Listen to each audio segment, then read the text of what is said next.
ધોરણ 6 અસાઇનમેન્ટ ગુજરાતી પ્રથમ ભાષા એટલે કે પલાશનું પરિરૂપ આપણે જોઈશું. અસાઇનમેન્ટ અભ્યાસક્રમમાં પાઠ 11 થી 19 સુધી અને સૌપ્રથમ આપણે કાવ્ય 11ના વિકલ્પો જોઈએ.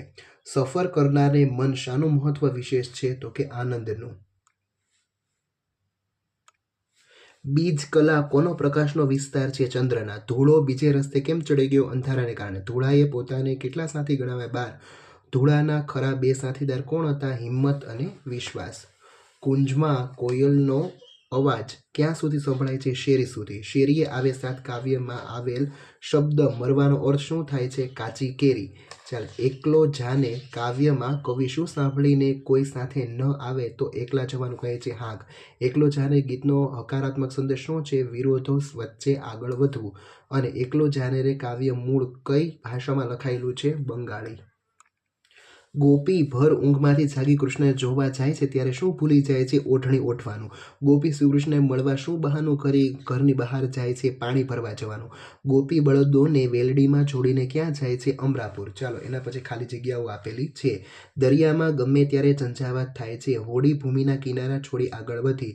નદી મંદ મન હસતી દોડે છે. રાધિકા મમ્મીનો પાલો પકડીને દોડે છે. ચલો પછી 16માં કાવ્યના જોઈએ. હાલ્યની આંબાવાડીએ હજી પોરની તાજી યાદ. પાંદડું નહીં પેખીને એવો ઝૂલતો એનો મોર. કોઈને મોટા મરવા ને કોઈને અંકોર.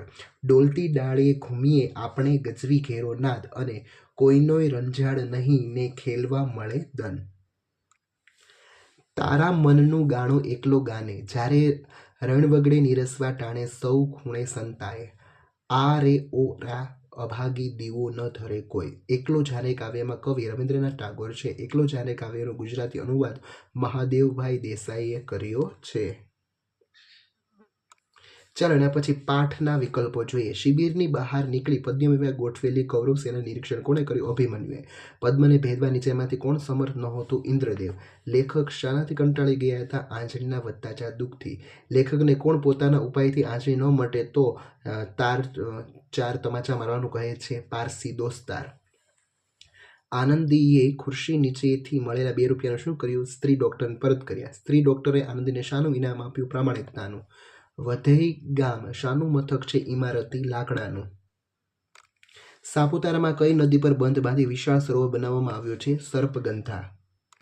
ચાલો, એના પછી પ્રશ્ન 4 માં નીચે આપેલા મુદ્દાઓને આધારે વાર્તા અને શીર્ષક. ચાલો, વાર્તા બનાવવા અને શીર્ષક લોભી ખેડૂત. બીજી વાર્તાનું સાચી મિત્રતા. ત્રીજી વાર્તાનું છે એ પ્રકૃતિનું સૌંદર્ય. અને ચોથી છે એ કંજુસાઈનું પરિણામ. બાકીના પ્રશ્નોના જવાબ છે પત્ર લેખન છે કે અન્ય વ્યાકરણ છે એ તમારે નોંધબુક એમાં લખવાનું રહેશે. Thank you.